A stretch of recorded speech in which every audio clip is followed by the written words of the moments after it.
الحمد لله نحمده ونستعينه ونستهديه ونستغفره ونؤمن به ونتوكل عليه ونعوذ بالله من شرور أنفسنا ومن سيئات أعمالنا من يهد الله فلا مضل له ومن يضلل فلا هادي له نشهد أن لا إله إلا الله وحده لا شريك له ونشهد أن سيدنا ونبينا ومولانا محمدا عبده ورسوله صلى الله تعالى عليه وعلى آله وأصحابه وأتباعه وأزواجه وذرياته وبارك وسلم تسليما كثيرا كثيرا أما بعد.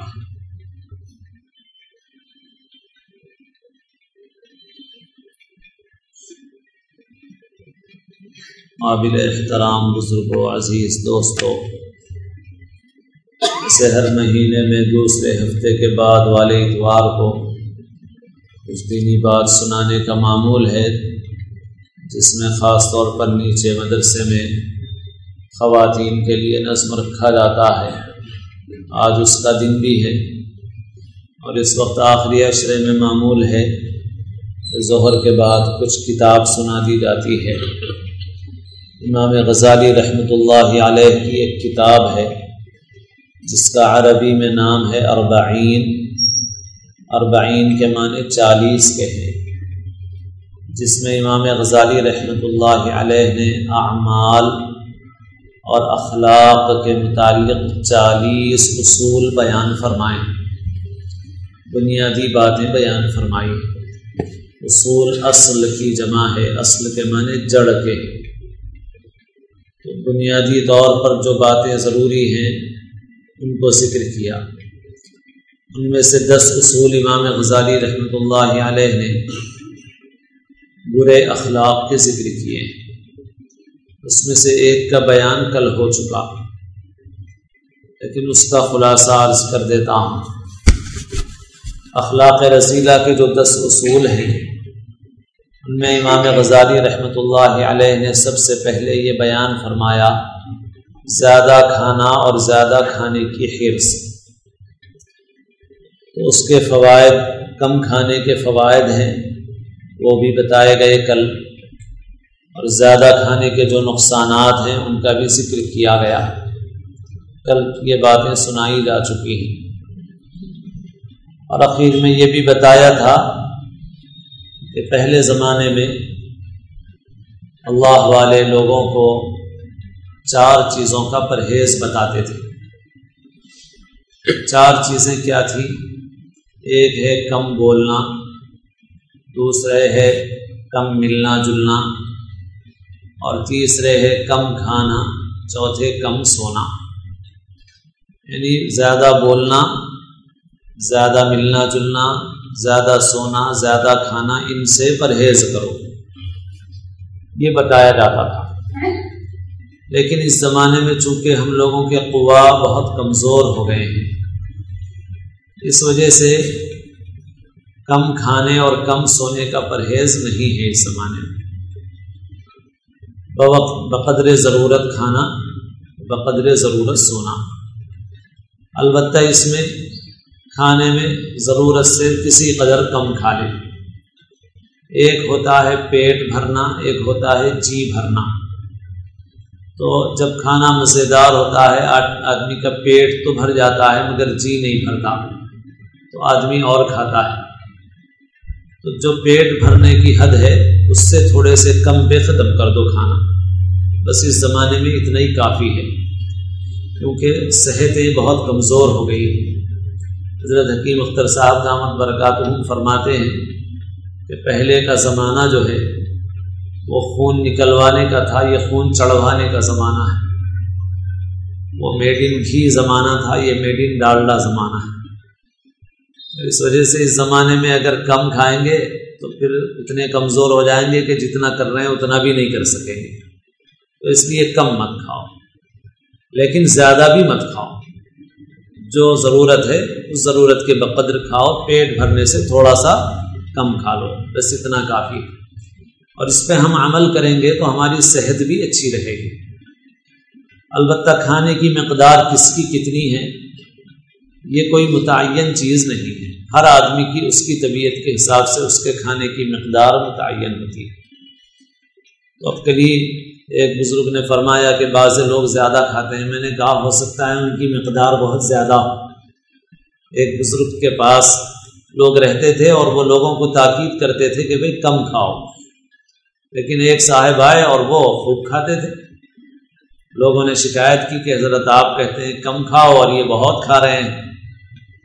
تو انہوں نے بلایا کہ بھئی کیا بات ہے، دوسرے لوگ عمل کر رہے ہیں تم عمل نہیں کرتے، بہت کھا رہے ہو۔ تو اس نے کہا کہ حضرت میں تو کم ہی کھا رہا ہوں۔ ارے پھر 10 روٹی کھا رہے ہو اور کم ہے وہ۔ آگے حضرت کم ہے وہ کیوں؟ آگے میری تو 50 روٹی کی غذا ہے اور میں 10 کھا رہا ہوں۔ انہوں نے کہا اچھا 50 کھا سکتے ہو تم؟ ہاں کھا سکتا ہوں۔ انہوں نے لا کے کھلایا تو اس نے ایک ساتھ 50 کھا لی، 50 روٹیاں۔ خیر انہوں نے، ان بزرگ نے دوسروں سے کہا کہ دیکھو یہ تم سے زیادہ مجاہدہ کر رہا ہے، تم 2 کی 1 روٹی کھا رہے ہوگے، یہ 50 کی 10 کھا رہا ہے، اس کا مجاہدہ تو زیادہ ہے۔ تو ہر ایک کے اعتبار سے حالات الگ الگ ہوتے ہیں۔ اب ہمارے بھی ایک ساتھی حافظ عالم مفتی صاحب ہیں، اگر کھانے کا مقابلہ کرنے آ جائیں تو لوگ جیت نہیں سکتے ان سے، ہار جائیں گے لوگ۔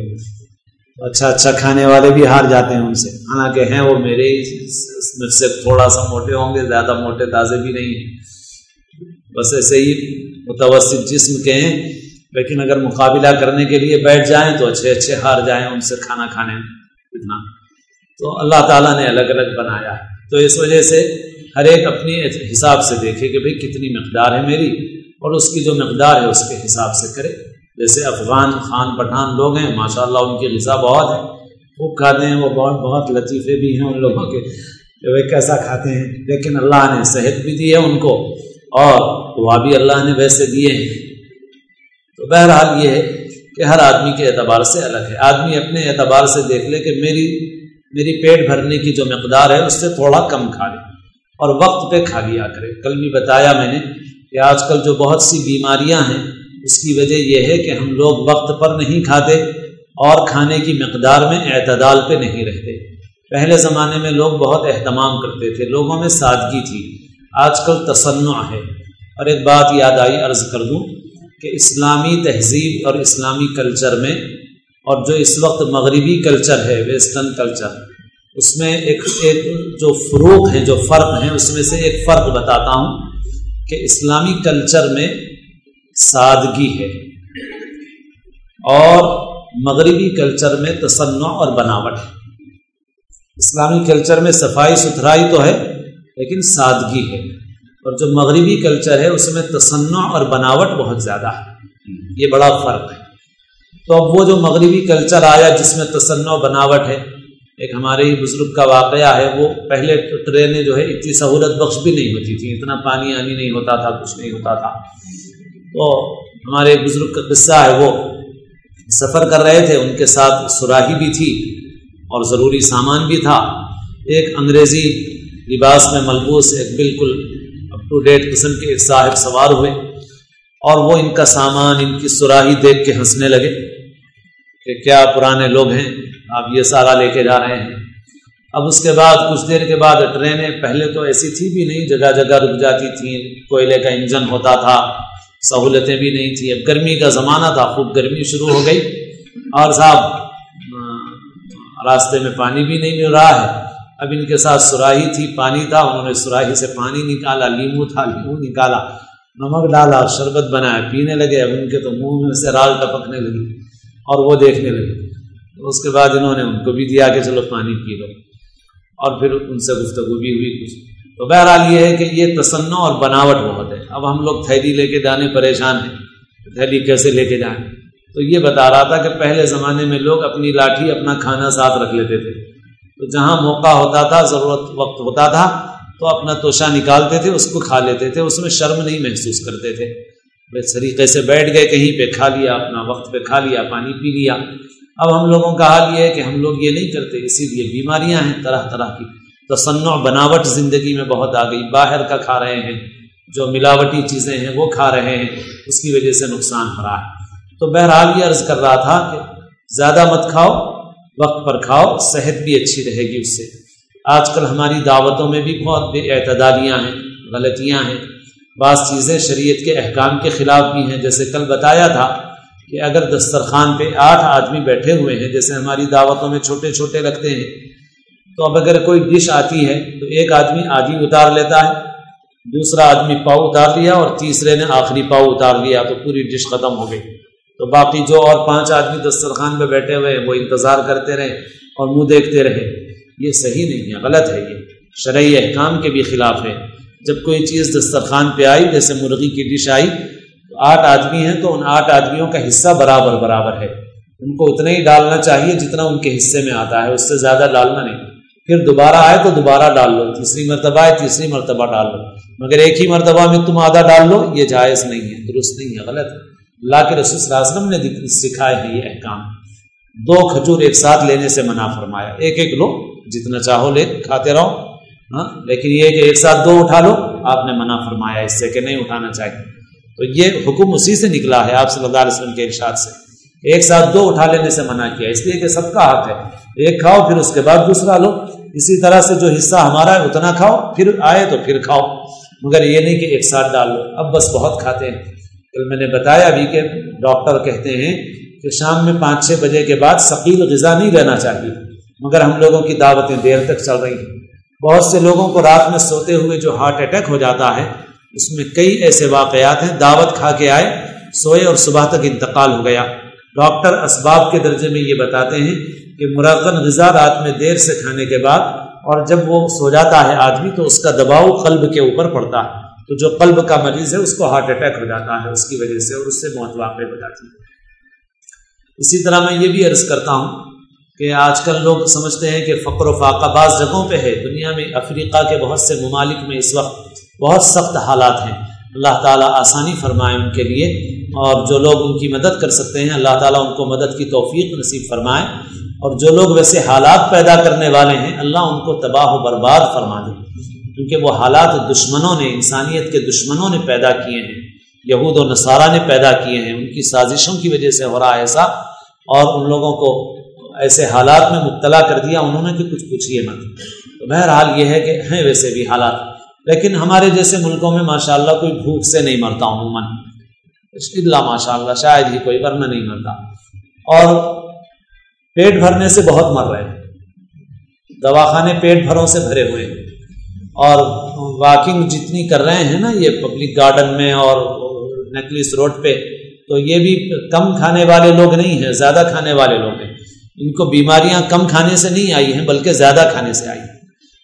کل بھی میں نے بتایا تھا کہ ہمارے ایک رشتے کے نانا تھے، تو 80-90 سال کی عمر تک سرکاری نوکری کی، پھر اس کے بعد ہیڈ ماسٹر کی خدمت کی، اور چاق و چوبند رہتے تھے، وقت پر کھاتے تھے، اور جتنی مقدار تھی اس سے زیادہ نہیں کھاتے تھے کبھی، جو مقدار ہے اتنی کھائیں گے اور وقت پہ کھائیں گے، اس میں آگے پیچھے نہیں ہوگا، صحت بھی اچھی، بڑی عمر تک کام کیا انہوں نے۔ تو یہ ہے آج یہ چیزیں ہم لوگوں کے اندر، ہم لوگ، میں یہ بھی بتایا تھا کہ دیکھو یہ بھی سب دین ہے، یہ سب باتیں بتانے کی ہیں، چونکہ آج عورتیں بھی ہیں اس لیے پھر بتا رہا ہوں کہ بازار کی جو چیزیں ہیں ان چیزوں کو زیادہ استعمال نہیں کرنا چاہیے،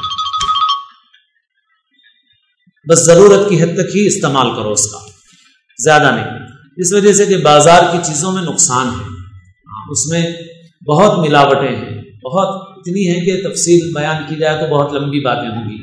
ہماری عورتوں کی واقفیت کی چیزیں اس لیے بتا بھی رہا ہوں کہ گھر میں جو آپ لوگ کلر ڈالتے ہیں کہ سالن کا رنگ اچھا نظر آئے، اس میں سخت نقصان دہ اجزاء ہیں، اس لیے اصلی زعفران استعمال کرو، اب نہیں تو مت استعمال کرو، اور ہرا رنگ، لال رنگ، جو رنگ اچھا نظر آنے کے لیے، اور جو بکثرت فاسٹ فوڈ کی دکانوں پہ استعمال ہو رہے ہیں وہ سخت نقصان دہ چیز ہے، سخت نقصان دہ چیز ہے، اس کو ملایا جا رہا ہے۔ ٹیسٹنگ پاؤڈر کے متعلق ایک مسئلہ ہم نے منع بھی کیا تھا ایک وقت پہلے، لیکن بعد میں معلوم ہوا کہ وہ اب ترکاری وغیرہ سے بھی بنتا ہے، ہڈیوں سے ہی نہیں بنتا، تو اب وہ حکم تو نہیں رہا اس کا، لیکن باقی اس کا نقصان دہ ہونا طے ہے، یہ بات طے ہے کہ وہ سخت نقصان دہ ہے۔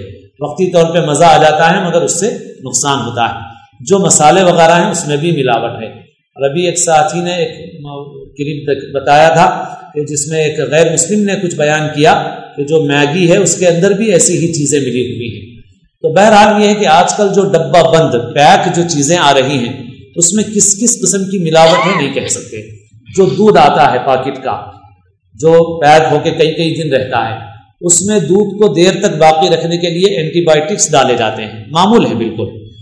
تو اب جس بچے کو زیادہ وہ دودھ پلایا جائے گا اگر اس کو طبیعت خراب ہو گئی اس کو اینٹی بائیوٹک دیتے ہیں تو جو ڈوز اثر کرنا چاہیے وہ نہیں کرتا، اس کے اوپر اثر کتنا نقصان ہو رہا ہے۔ دیکھیے وہ ڈوز اثر نہیں کرتا کیونکہ وہ اینٹی بائیوٹک استعمال کرتے کرتے عادی ہو گیا ہے۔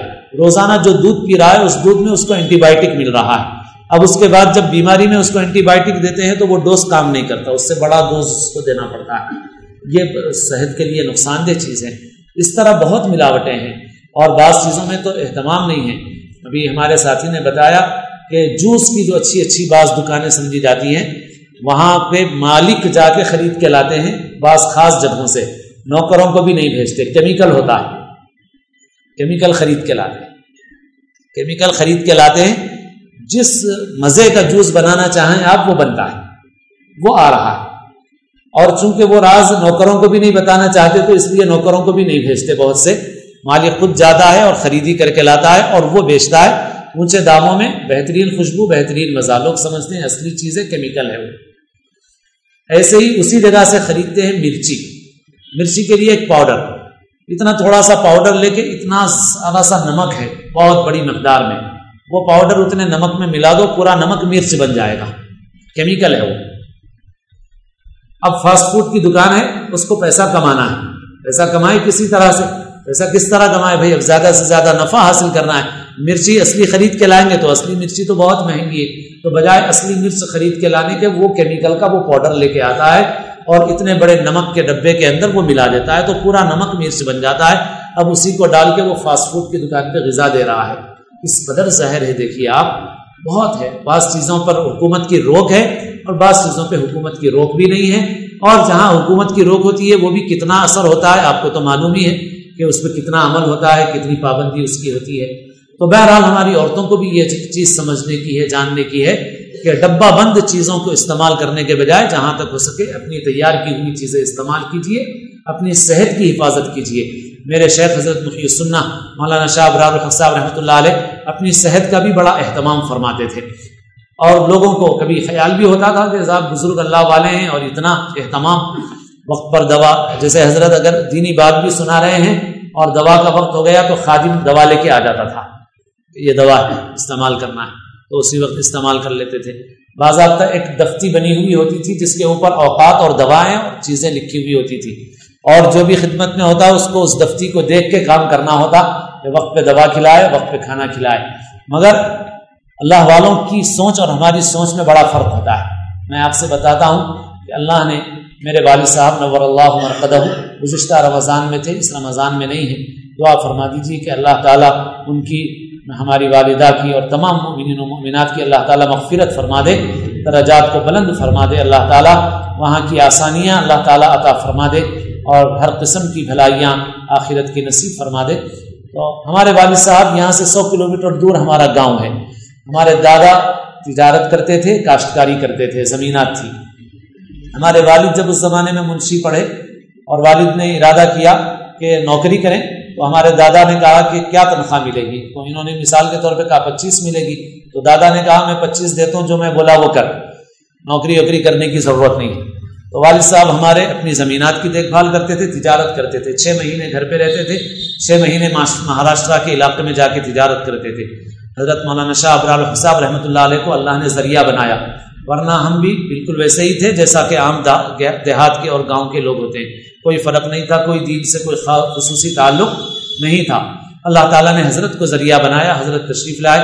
ہمارے والد صاحب کسی شیخ کی تلاش میں تھے اور حضرت اس وقت نوجوان تھے بالکل، اور حضرت سے تعلق ہوا، حضرت ہمارے گاؤں تشریف لائے، وہاں قیام کیا۔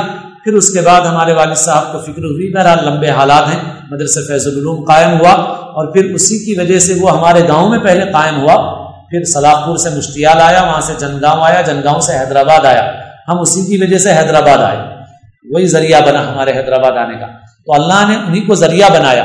مگر میں دوسروں کی تو کیا بات کہوں، میں اپنی بات بتا رہا ہوں آپ کو کہ میں بھی جب شروع میں سمجھدار ہوا تھا تو میں بھی حضرت کو دیکھ کے سوچتا تھا کہ یہ اللہ والے ہیں اور اتنی ایسی کیسی شان ہے اور ٹھاٹ باٹ ہیں ان کے، کیونکہ حضرت کے پاس بہت اہتمام تھا ان چیزوں کا.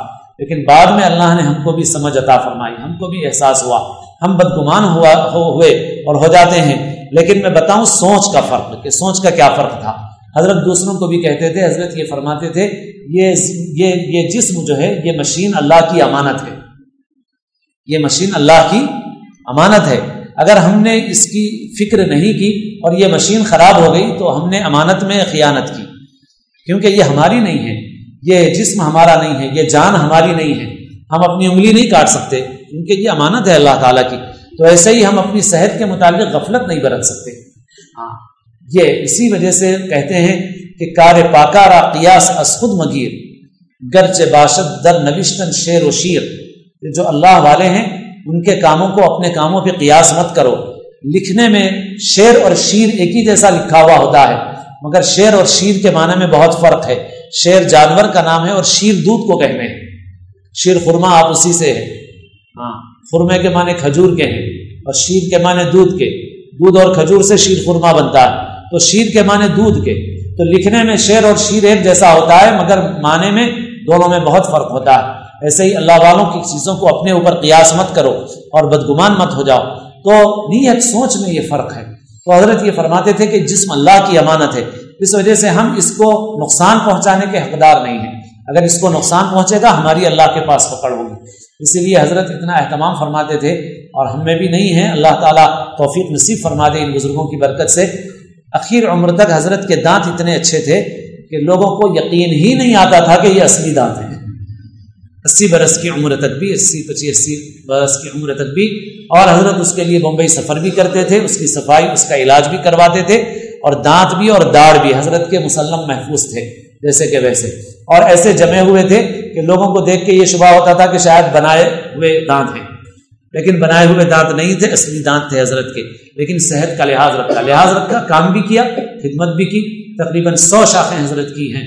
اور الحمدللہ قرآن پاک صحت سے پڑھنے کا جو معمول خاص طور پر ہمارے علاقے میں ہوا، اسی مدرسے فیض العلوم کو اللہ نے بہت بڑا ذریعہ بنایا. پورے علاقے میں صحت کے ساتھ قرآن پاک پڑھنے کا رواج ہوا ہے.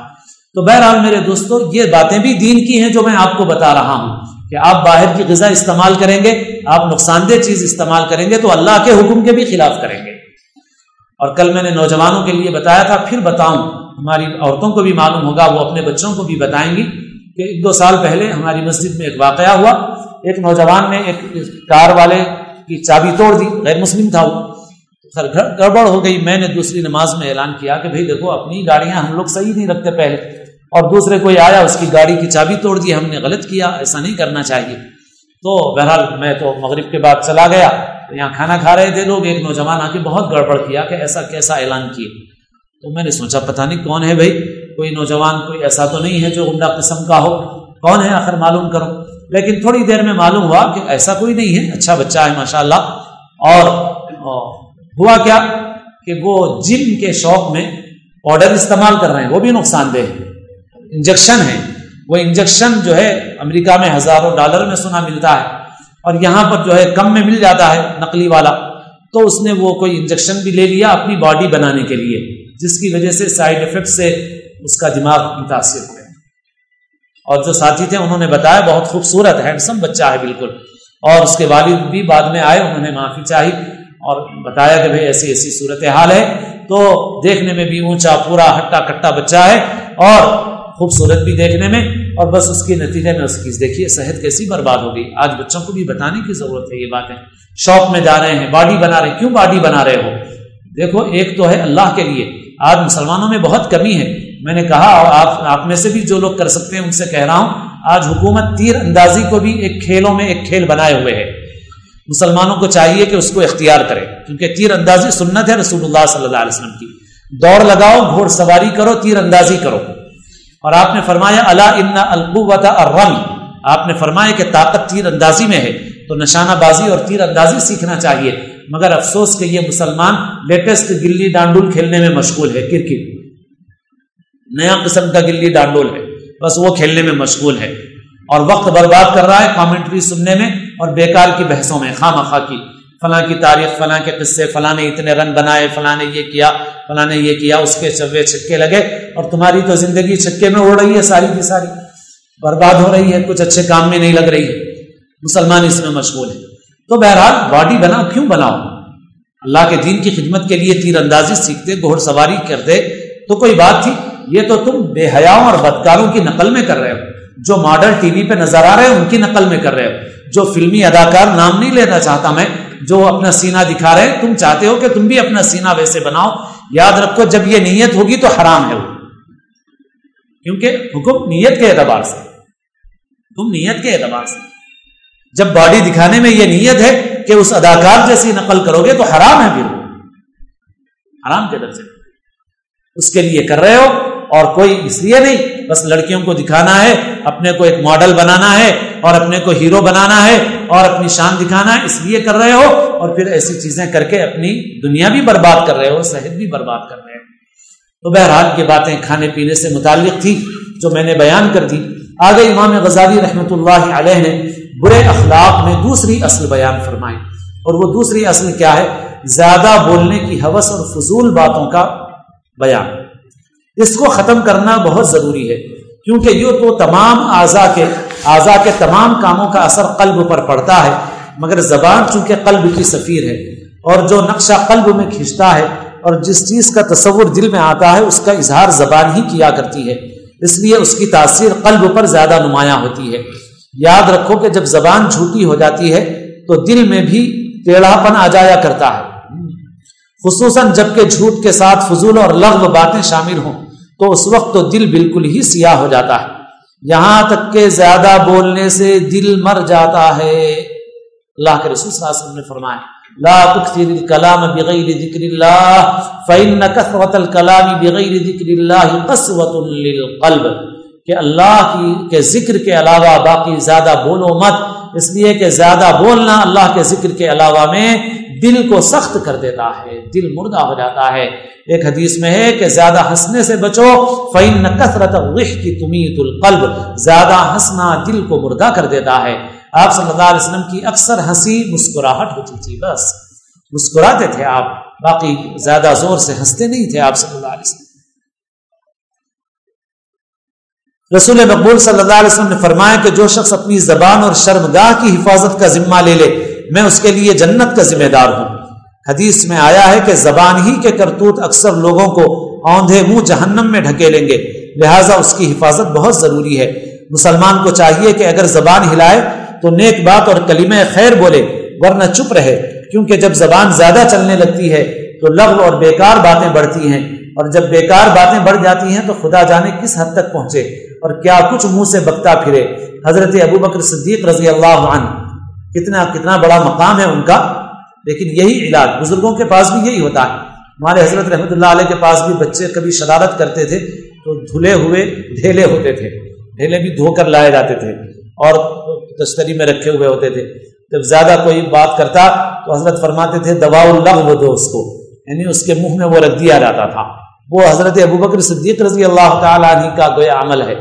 آپ حضرت ابوبکر صدیق رضی اللہ عنہ اپنے علاج کے لیے اپنے منہ میں پتھر رکھ لیتے تھے تاکہ نفس متنبہ رہے اور زبان ضرورت سے زیادہ کلام نہ کرے۔ زبان کے متعلق گناہوں سے بچنے کے لیے اس آیت پر عمل کرنا کافی ہے، لا خیر فی کثیر من نجواہم، جس کا خلاصہ منشا یہ ہے کہ فضول اور بے فائدہ باتیں مت کرو، صرف ضروری بات کے اظہار پر اکتفا کرو، اسی میں نجات ہے۔ عورتوں کو بھی بعض وقت زیادہ بولنے کی عادت ہوتی ہے۔ آج کل فون ہے، یہ فون بھی لغو گوئی کا ایک بہت بڑا ذریعہ ہے اور بہت کنٹرول کرنے کی ضرورت ہے۔